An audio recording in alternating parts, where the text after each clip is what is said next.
बिस्मिल्लाहिर्रहमानिर्रहीम, अस्सलाम वालेकुम। आज के इस वीडियो लेक्चर के अंदर हम ईसोफेजियल कैंसर के हवाले से पढ़ेंगे।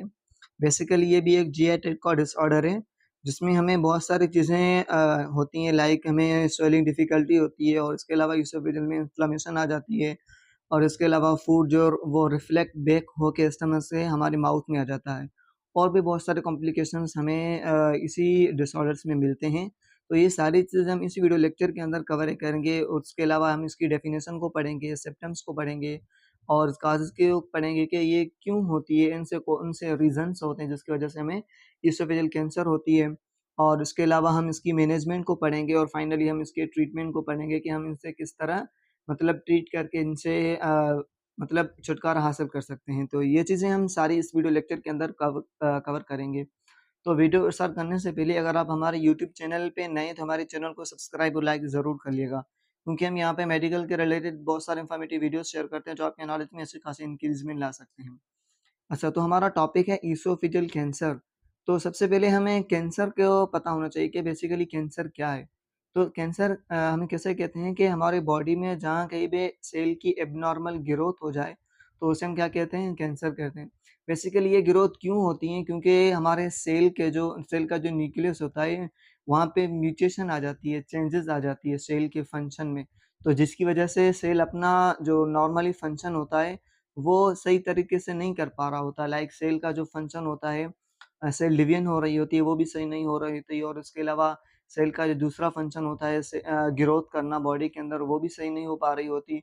और भी मल्टीपल फंक्शन होते हैं, लाइक सेल की जो रिस्पायरेशन होती है, उसके अलावा सेल मेम्ब्रेन के थ्रू हमने पढ़ा था सेल के यूनिट में, मतलब मटेरियल को सेल से अंदर आना और बाहर निकालना, ये सारी चीज़ें सेल में नॉर्मली हो रही होती हैं। लेकिन जब सेल के अंदर म्यूटेशन आ जाती है, उसके न्यूक्लियस में चेंजेस आ जाती है, तो ये सेल अपना नॉर्मली फंक्शन परफॉर्म नहीं कर पा रहा होता, जिसकी वजह से सेल की ग्रोथ मतलब एब्नॉर्मल हो जाती है। वैसे अगर नॉर्मली देखा जाए, तो 1 सेल से 2 सेल ही बनते हैं, ठीक है। 2 से 4, 4 से 8 इस तरह बनते हैं, लेकिन जब सेल के अंदर म्यूटेशन आ जाती है, तो 1 सेल से 10 सेल भी बन सकते हैं। 5 भी बन सकते हैं, 3 भी बन सकते हैं, ठीक है? तो ये एब्नॉर्मल ग्रोथ जब सेल की होती है ना, तो सेल मतलब बढ़ते जाते हैं, लाखों करोड़ों में बढ़ जाते हैं, जिसकी वजह से वहाँ किसी स्पेसिफिक ऑर्गन में जहाँ पे हमें कैंसर होता है, वहाँ पे हमें मतलब पेन होता है, पहले तो बहुत सीवियर पेन होता है कैंसर में और उसके अलावा वहाँ का जो नॉर्मल फंक्शन होता है, वो एब्नॉर्मल हो जाता है और मज़ीद चीज़ें जो है ना कॉम्प्लेक्स होती जाती हैं और कैंसर के 4 स्टेजेज़ होते हैं, ठीक है? जब ये 4th स्टेज पे पहुँचा है तो मतलब वहाँ ये जो कैंसर सेल होते हैं ना, वो हमारे ब्लड में भी इन्वॉल्व हो जाते हैं। फिर पूरी बॉडी में सर्कुलेट करके हमारे पूरी बॉडी को पैरालाइज़ बना देती हैं, जिसकी वजह से हमारी डेथ भी हो जाती है।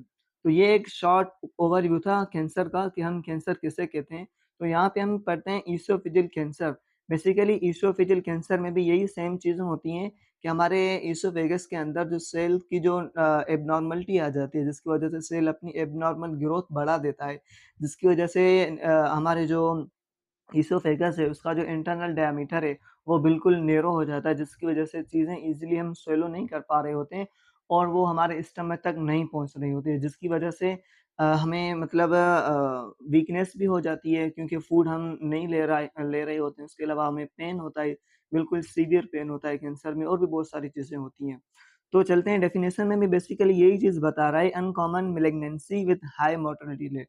मतलब अनकॉमन होती है, जैसे कि मैंने कहा कि हमें फर्स्ट स्टेज पे पता नहीं चलता कि ये कैंसर है या कोई और चीज़ है, ठीक है? तो मतलब अनकॉमन मैलिग्नेंसी बेसिकली जब हमारे एपिथेलियल सेल में कैंसर हो जाए, तो हम उसे मैलिग्नेंसी कहते हैं। हमारे ईसोफेगस के अंदर भी एपिथेलियल सेल्स होते हैं, ठीक है? तो उसमें अगर कैंसर आ जाता है तो हम उसे मैलिग्नेंसी कहते हैं और दूसरा टाइप होता है बिनाइन। बिनाइन वो चीज़ होती है, वो भी टाइप ऑफ कैंसर होती है, लेकिन वो हमारे बॉडी के लिए मतलब नुकसानदायक नहीं होती। वो भी कैंसर टाइप होती है, लेकिन मैलिग्नेंसी ग्रोथ करती है, ठीक है? बढ़ती है और ये हमारे बॉडी के लिए नुकसान देती है हमारे बॉडी को। लेकिन जो बिनाइन होती है वो उसी स्पेसिफिक जगह पे मौजूद होती है, उसकी सेल ग्रोथ नहीं होती, बढ़ती नहीं है, ठीक है? और ना ही वो हमारे बॉडी का जो नॉर्मल फंक्शन हो रहा है उसके ऊपर इफ़ेक्ट करती है, ठीक है? मतलब वो हमारे बॉडी के लिए खतरनाक नहीं होती, लेकिन मैलिग्नेंसी खतरनाक होती है जो हमारे एपिथेलियल में कैंसर होती है, ठीक है?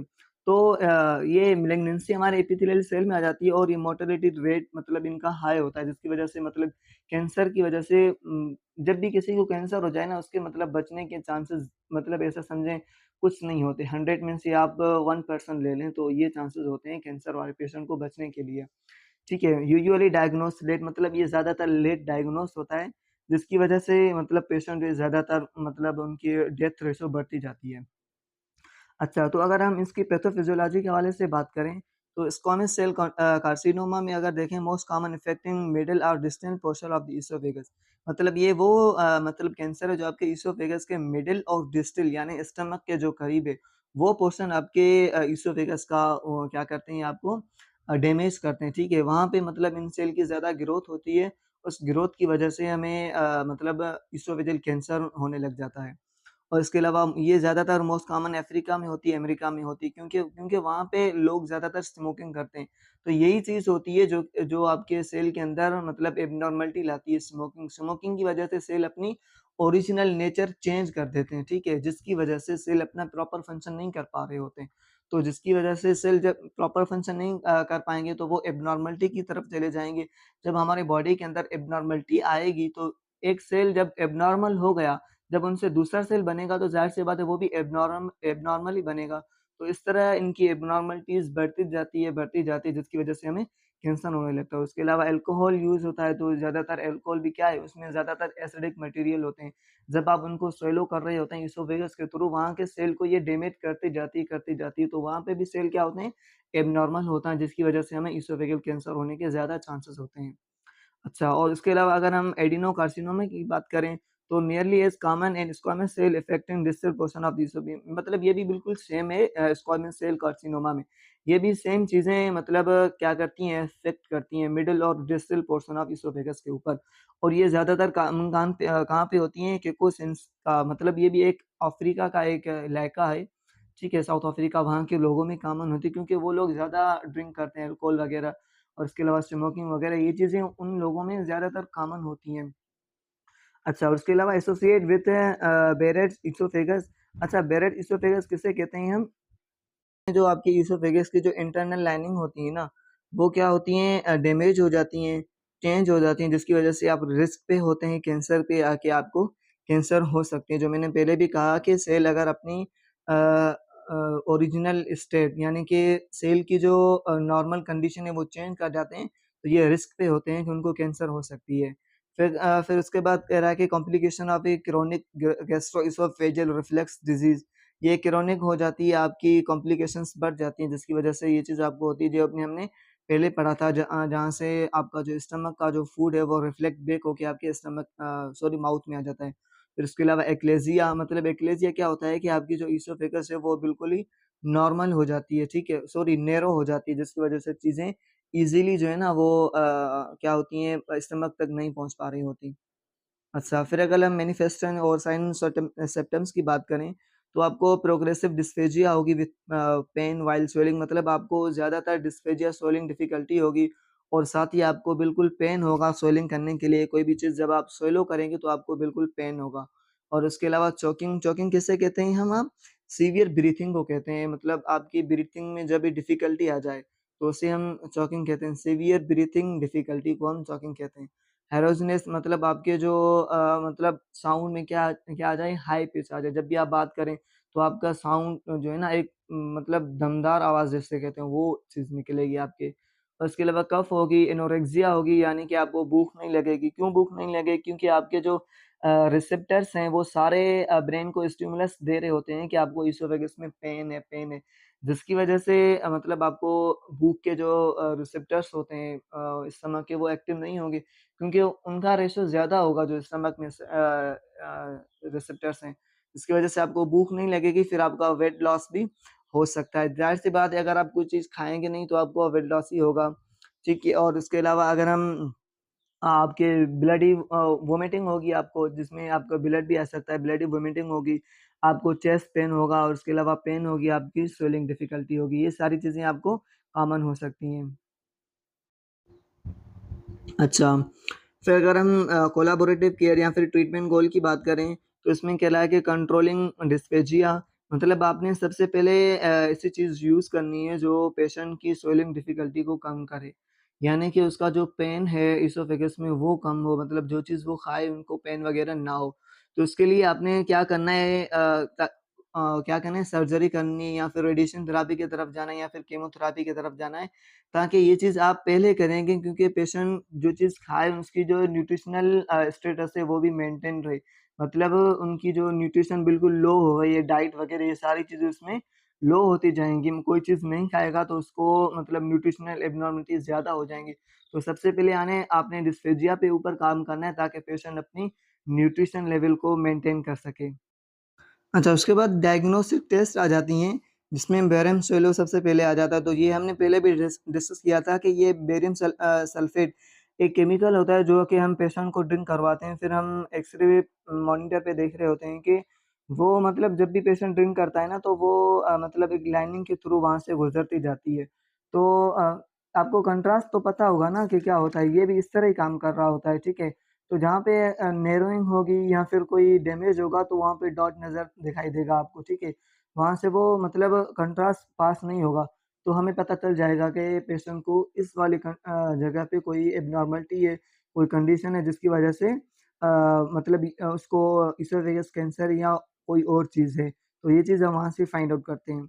और उसके अलावा इसोफेगोस्कोपी मतलब यहाँ से हम डायरेक्ट विजुअलाइज़ कर रहे होते हैं पेशेंट को ये इसोफेगस के थ्रू, कैमरा के थ्रू और वहाँ से ट्यूमर को देखते हैं, फिर वहाँ से हम बायोप्सी लेते हैं फिर मज़ीद उसको स्टडी करने के लिए कि वहाँ पे और क्या चीज़ें हैं, ठीक है? कैंसर है या फिर कोई इन्फेक्शन है या क्या चीज़ें हैं जिसकी वजह से मतलब ये चीज़ हो रही है। लाइक अगर हम इसोफेगस कैंसर की बात कर रहे हैं, तो हम ये चीज़ फाइंड आउट कर देंगे। उसके अलावा चेस्ट एक्स-रे, सीटी स्कैन और एमआरआई ये तीनों चीज़ें भी हम करेंगे, क्यों करेंगे? क्योंकि हमें ट्यूमर को डिटरमाइन करने के लिए कि ये मेटास्टेसिस की तरफ तो नहीं जा रहा। मेटास्टेसिस हम किसे कहते हैं कि जब आपका कैंसर एक जगह से दूसरी जगह तो तक फैलना स्टार्ट कर दे, तो उसे हम क्या कहते हैं? मेटास्टेसिस कहते हैं। लाइक अगर आपके इसोफेगस में कैंसर है, तो वो स्टमक की तरफ तो नहीं जा रहा, जबकि कैंसर 4th स्टेज पे होता है, तो ये ब्लड में आ जाते हैं उसके सेल, तो ये पूरे बॉडी में सर्कुलेट कर रहा होता है, जिसकी वजह से ज़्यादा मोर्टेलिटी रेट यानी डेथ रेशो बढ़ जाता है। तो ये चीज़ भी हम मेटास्टेसिस के थ्रू या फिर chest x-ray, CT scan, MRI के थ्रू फाइंड आउट कर सकते हैं। उसके अलावा सीबीसी करेंगे हम एनीमिया को फाइंड आउट करने के लिए कि पेशेंट को कोई एनीमिया तो नहीं है, उसकी ब्लड तो कम नहीं है। और उसके अलावा सीरम एल्बुमिन ये भी एक प्रोटीन का टाइप है, ठीक है? ये चीज़ हम वहाँ से फाइंड करेंगे कि पेशेंट हमारा malnutrition की तरफ तो नहीं जा रहा, क्योंकि बहुत सारी चीज़ें वो नहीं खा रहा होता स्वेलिंग डिफ़िकल्टी की वजह से, तो हम उसकी न्यूट्रिशनल स्टेटस को देखेंगे। और उसके अलावा एलएफटी की तरफ हम जाएँगे, लिवर फंक्शन टेस्ट को देखेंगे, इवैल्यूएटेड विथ लिवर मेटास्टेसिस। अच्छा, लिवर फंक्शन टेस्ट को हम इस तरह करेंगे कि हम देखेंगे पेशेंट हमारा मतलब लिवर में तो कोई एब्नॉर्मलिटी नहीं आई है, लाइक मतलब लिवर को डैमेज नहीं हुआ कैंसर की वजह से, मेटास्टेसिस लिवर में तो नहीं आई। तो ये चीज़ भी हम वहाँ से फाइंड आउट करेंगे, क्योंकि अगर लिवर में ये चीज़ आ जाती है, तो लिवर क्या कर रहा होता है बेसिकली हमारा ब्लड को मतलब ऐसे समझिए बना रहा होता है और उसके अलावा डिटॉक्सिफिकेशन का काम कर रहा होता है। और अगर हम लिवर के फंक्शन की बात करें, तो मतलब जो नई स्टडीज़ आ रही हैं फर्दर स्टडीज़ उसमें कह रहे हैं कि 50, 100 प्लस लिवर के फंक्शन है। तो ये सारी चीज़ें लिवर क्या करता है मतलब छोड़ देगा, तो ये आपके बॉडी के लिए ऐसा समझें मतलब एक बहुत ही खतरनाक हो सकता है। तो ये चीज़ हम लिवर फंक्शन टेस्ट भी करते हैं। अच्छा, तो ये चीज़ आपको फिगर में दिखाई दे रही है कि आपकी इसोफेगस किस तरह नैरो हो गई है, तो यहाँ से बिल्कुल चीज़ें पास आउट होने में पेशेंट को बिल्कुल दिक्कत होगी, पेन होगी, जिसकी वजह से वो कोई चीज़ खा नहीं पाएगा। सेकंड पिक्चर में अगर हम देखें कि वो बेरियम येलो वो केमिकल पास आउट हो रहा है, व्हाइटिश कलर का होता है। तो जिस तरह हम देख रहे होते हैं बीच में मतलब यहाँ पे कोई ऑब्स्ट्रक्शन है जिसकी वजह से यहाँ से केमिकली पास आउट तो हुआ है, लेकिन हमें दिखाई नहीं दे रहा। तो यहाँ पे हम देखते हैं कि इस स्पेसिफिक जगह पे पेशेंट को कोई इन्फेक्शन है या फिर कोई एब्नॉर्मलिटी है। अच्छा, फिर अगर हम ट्रीटमेंट की बात करें तो ये कह रहा है कि depend on stage of disease, client condition and preference. मतलब ये डिपेंड कर रहा होता है कि disease sorry stage of disease पे मतलब कैंसर की कौन-सी स्टेज है। अगर फर्स्ट स्टेज है तो आपने मतलब कीमोथेरेपी या फिर रेडिएशन थेरेपी के थ्रू ही सेट कर सकते हैं। अगर फोर्थ स्टेज है तो ज़ाहिर-सी बात है आप सर्जरी की तरफ ही जा सकते हैं। ठीक है, तो early stage surgery resection of the affected portion with anastomosis of stomach to remaining esophagus may also include radiation therapy and chemotherapy prior to the surgery। अच्छा, इसमें भी वही कह रहा है कि अगर आपकी अर्ली स्टेज है, तो आपने क्या करना है सिर्फ़ पेशेंट को केमोथेरेपी और रेडिएशन थेरेपी के थ्रू सेट आउट करना है। फिर अगर ये चीज़ें मज़ीद बढ़ जाती हैं, तो आपने सर्जरी की तरफ जाना है।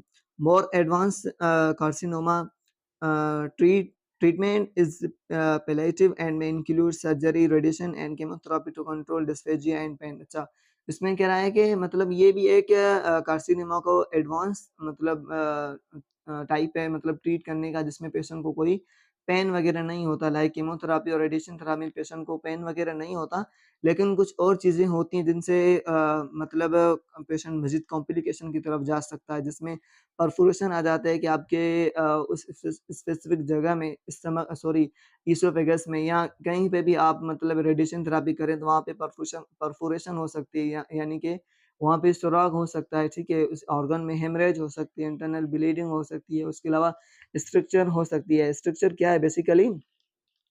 स्ट्रक्चर हम उस जगह को कहते हैं उसको कहते हैं कि जब कि आपके एब्नॉर्मली आ जाए किसी भी डक्ट में या फिर किसी भी कैनाल में, कैसी एब्नॉर्मली आ जाए कि वो बिल्कुल नैरो हो जाए, जहाँ से चीज़ें पास आउट करने में उसको बिल्कुल मुश्किल लग रही हो, ठीक है?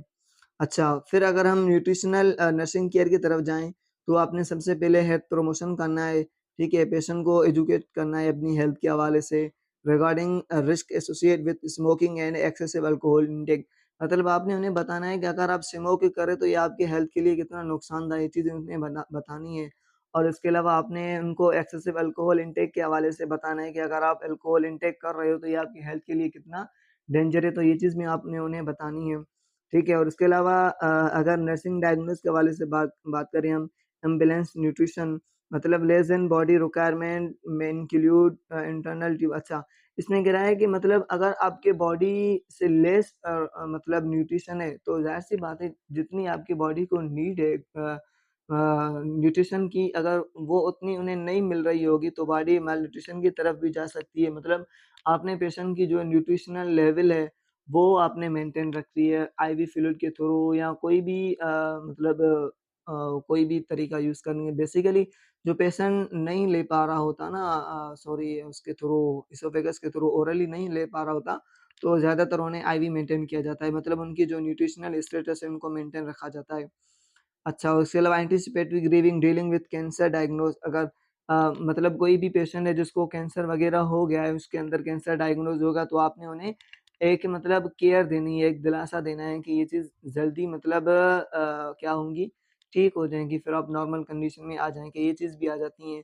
और इसके अलावा risk for ineffective airway clearance specially during post operative period of surgery was done.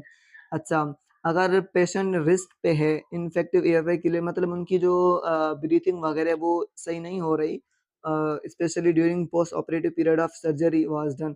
Operation के थ्रू अगर उसकी जो है ना क्या कहते हैं ब्रीथिंग ठीक नहीं हो रही, तो आपने उनके ऊपर भी मतलब वर्क करना है कि उसकी ब्रीथिंग को हम किस तरह मेंटेन कर सकते हैं।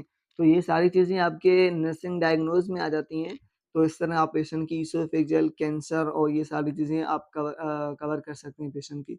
तो आज का ये वीडियो लेक्चर यहाँ पे एंड होता है। होपफुली आपको सारी चीज़ें कवर हो गई होंगी। फिर भी अगर कोई क्वेरी हो, कोई चीज़ आपको समझ में नहीं आ रही हो, तो आप इज़िली कमेंट सेक्शन में पूछ सकते हैं। तो मिलते हैं एक अगली वीडियो में, तब तक के लिए अल्लाह हाफ़िज़, thank you, bye bye, take care, thank you for watching.